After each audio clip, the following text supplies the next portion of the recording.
Hi friends, try and tasty ഫുഡിൻ്റെ പുതിയൊരു വീഡിയോയിലേക്ക് സ്വാഗതം. ഇത് വളരെ സിമ്പിളായിട്ട് നമുക്ക് പെട്ടെന്ന് തന്നെ റെഡിയാക്കി എടുക്കാൻ പറ്റിയിട്ടൊരു മാങ്ങ അച്ചാറിൻ്റെ റെസിപ്പിയാണ് കേട്ടോ. ഇത് വളരെ ടേസ്റ്റി ആയിട്ടുള്ളൊരു അച്ചാറാണ്. അപ്പോൾ ഇതെങ്ങനെയാണ് റെഡിയാക്കി എടുത്തതെന്ന് നോക്കാം. ഈ ഒരു അച്ചാർ റെഡിയാക്കി എടുക്കുന്നതിന് വേണ്ടിയിട്ട് ഞാൻ 1 കിലോ മാങ്ങയാണ് എടുത്തിരിക്കുന്നത്.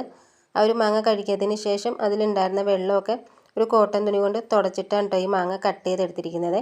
പിന്നെ ഇട്ട് കൊടുത്തിരിക്കുന്ന പാത്രത്തിലാണെങ്കിലും ഒട്ടും തന്നെ വെള്ളം ഉണ്ടാവരുത്. അങ്ങനെയാണെന്നൊക്കെ ഉണ്ടെങ്കിൽ നമ്മൾ റെഡിയാക്കി എടുക്കണം മാങ്ങ അച്ചാറാണെങ്കിലും ഏത് അച്ചാറാണെങ്കിലും പെട്ടെന്ന് തന്നെ കേടായി പോകും കേട്ടോ.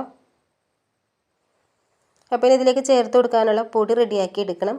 ഞാനൊരു പാൻ നല്ലതുപോലെ ചൂടാക്കി എടുത്തതിന് ശേഷം അതിലേക്ക് 1 ടീസ്പൂൺ ഉലുവയാണ് ഇട്ട് കൊടുത്തിരിക്കുന്നത്. 2 ടേബിൾ സ്പൂൺ കടുകും കൂടി ഇട്ട് കൊടുക്കുക.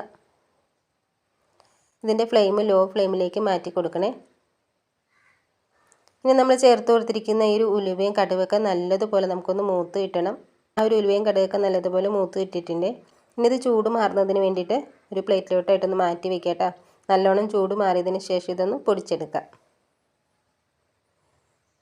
നല്ലതുപോലെ ചൂട് മാറിയതിന് ശേഷം ഒന്ന് പൊടിച്ചെടുത്തിട്ടുണ്ട്. ഇനി നമുക്കിത് മാങ്ങയിലേക്കൊന്ന് ചേർത്ത് കൊടുക്കാം.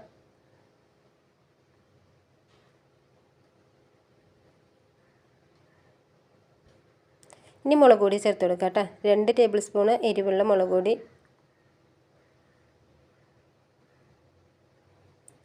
2 ടേബിൾ സ്പൂൺ കാശ്മീരി മുളക് പൊടി, ഒരു 2 ടേബിൾ സ്പൂൺ ഉപ്പും കൂടി ചേർത്ത് കൊടുക്കുക. ഇനി ഒരു 5-6 വെളുത്തുള്ളി ഒന്ന് നീളത്തിൽ കട്ട് ചെയ്ത് ചേർത്ത് കൊടുക്കുക കേട്ടോ. ഇനി ഇതെല്ലാം നല്ലതുപോലെ ഒന്ന് മിക്സ് ചെയ്തെടുക്കുക. അപ്പം നമ്മൾ ഇതിലേക്ക് 2 ടേബിൾ സ്പൂൺ ഉപ്പാണ് ചേർത്ത് കൊടുത്തിരിക്കുന്നത്. ഈ ഒരു ഉപ്പൊക്കെ ഒരു മാങ്ങയിലോട്ട് നല്ലോണം പിടിച്ച് കിട്ടി കഴിയുമ്പോഴത്തേക്കും ലാസ്റ്റ് നമ്മൾ നോക്കുമ്പോൾ ഉപ്പ് കുറച്ച് കുറവായിട്ടായിരിക്കും എങ്ങനെയാണെങ്കിൽ ഇതിൽ ഉണ്ടാവണം കേട്ടോ. അപ്പോൾ നമുക്ക് ആ ഒരു സമയത്ത് കുറച്ച് ഉപ്പും കൂടി ഒന്ന് ചേർത്ത് കൊടുക്കാം കേട്ടോ.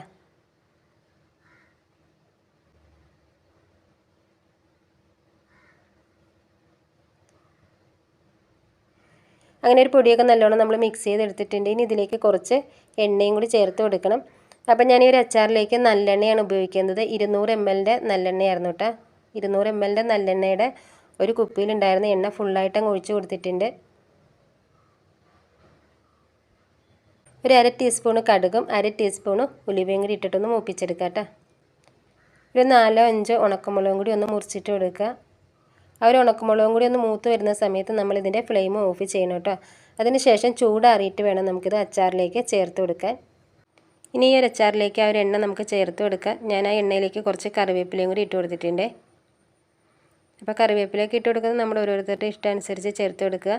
പിന്നെ ഈ ഒരു എണ്ണയുടെ ചൂട് ചെറിയൊരു ചൂടേ ഉള്ളൂ കേട്ടോ. നമ്മൾ നല്ല ചൂടിനെ തന്നെ ഈ ഒരു മാങ്ങയിലേക്ക് ആ ഒരു എണ്ണ ഒഴിച്ചു കൊടുത്തിട്ടുണ്ടെങ്കിൽ മാങ്ങ പെട്ടെന്ന് അങ്ങ് വെന്ത് പോകുമേ. അപ്പോൾ അത് ഒഴിവാക്കുന്നതിന് വേണ്ടിയിട്ടാണ് ചൂട് മാറിയതിന് ശേഷം ഒഴിച്ചു കൊടുത്തത്. ഇനി ഇത് നല്ലതുപോലെ ഒന്ന് മിക്സ് ആക്കി എടുക്കുക.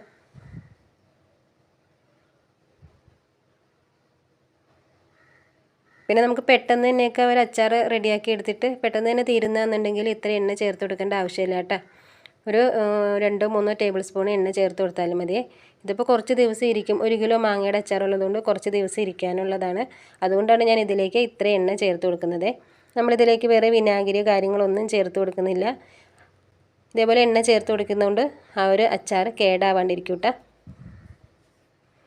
ഇനി ഞാനിത് ചൂട് മാറിയതിന് ശേഷം വേറൊരു പാത്രത്തിലേക്ക് ഒന്ന് മാറ്റിയെടുക്കുന്നുണ്ട്. ഇനി ഞാൻ ഈ ഒരു അച്ചാർ എടുത്ത് വയ്ക്കുന്നത് ഇതേപോലെ പ്ലാസ്റ്റിക്കിൻ്റെ ഒരു പാത്രത്തിലാണ്. നമ്മൾ അച്ചാർ റെഡിയാക്കിയിട്ട് എടുത്ത് വയ്ക്കേണ്ടത് പ്ലാസ്റ്റിക്കിൻ്റെ പാത്രത്തിലോ മൺപാത്രത്തിലോ അല്ലെങ്കിൽ കുപ്പിയിലോ ഒക്കെയാണ്.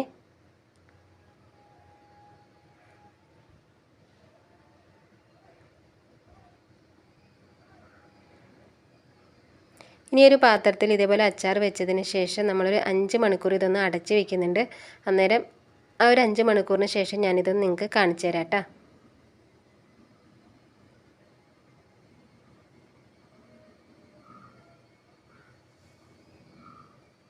ഇപ്പോൾ ഒരു 5 മണിക്കൂർ ആയിട്ടുണ്ട്. നമുക്കൊന്ന് തുറന്ന് നോക്കാം കേട്ടോ.